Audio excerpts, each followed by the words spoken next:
नमस्कार दोस्तों, स्वागत है आपका इस वीडियो में। इस वीडियो में आपको दिखाऊंगा कि 2D फ्लोर प्लान हम 3D में कैसे बनाते हैं। तो 3D में बनाने के लिए हमको चाहिए सॉफ्टवेयर, जो मैं यूज़ करता हूँ सॉफ्टवेयर का नाम है स्केचअप। स्केचअप में मैं डिज़ाइन बनाता हूँ मिलीमीटर में। तो हमारे पास जो फ्लोर प्लान आया है वो कस्टमर के थ्रू, तो उसमें आप देख सकते हैं कि उसमें स्क्वायर फीट में मेजरमेंट दिया हुआ है। तो स्क्वायर फीट को मेरे को मिलीमीटर में कन्वर्ट करके फिर बनाना पड़ता है। तो देखिए, मैंने पहले एक रूम बनाया है, रूम के साथ में बालकनी भी है, वो कंप्लीट की है। उसके बाद में लिविंग एरिया कंप्लीट किया। लिविंग एरिया में जो बाथरूम दिया वो मैंने कंप्लीट किया है। उसके बाद में किचन, किचन के बाद में उसका यूटिलिटी। ये सारा कुछ बनाने के बाद मैं इसके आउटर में बनाऊंगा आपका वॉल। वॉल बनाने के लिए मेरे को 4 इंच का वॉल में बनाता हूँ।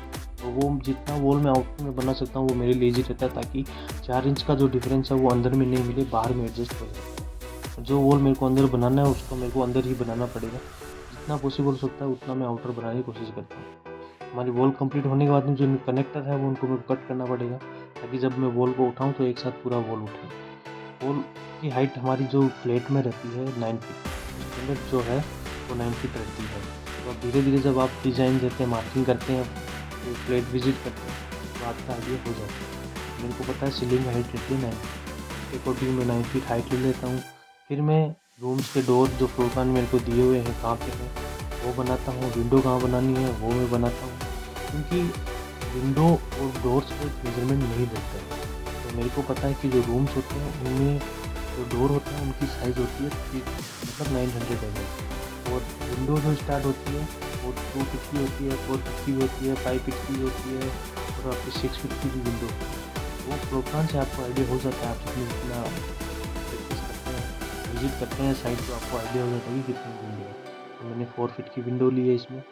और अब मैंने बाथरूम के डोर, रूम के डोर, बालकनी डोर सब कट कर दिए, क्योंकि मेरे पास ऑलरेडी डोर का सेट पड़ा है। तो मेरे को यहाँ पर बस लाके कॉपी पेस्ट करना है। ये कुछ कुछ चीज़ें हैं जो मेरे को अपडेट रखनी पड़ती है, ताकि नेक्स्ट डिज़ाइन मेरे को ज़्यादा टाइम नहीं लगे। मैंने टाइल लगा दी है, टाइल का भी शेड फिक्स करने के बाद मैं अब इसमें रूम का डोर लगाऊंगा। डोर जो मेरे पास ऑलरेडी ला के रखे हुए हैं, तो मेरे को उन लोग फिट करना है, क्योंकि रूम्स के डोर रहते हैं 3 फीट के और बाथरूम के डोर रहते हैं तो 3 फीट से कम रहते हैं। आप देख लीजिए 4 इंच कम रहते हैं, तो 800 mm के डोर रहते हैं। बालकनी के रूम, बाथरूम के डोर ये ऑलमोस्ट 3 फीट से कम रहते हैं, तो मैंने 800 लेके चलता हूँ उनको। 800 का डोर हो गया बाथरूम का, और यूटिलिटी का हो गया, और जो मेन डोर है वो आपका 3 फीट प्लस मिलेगा आपको। तो ये मैंने डोर लगा दिए हैं यहाँ पे। अब विंडो लगाने की बारी है।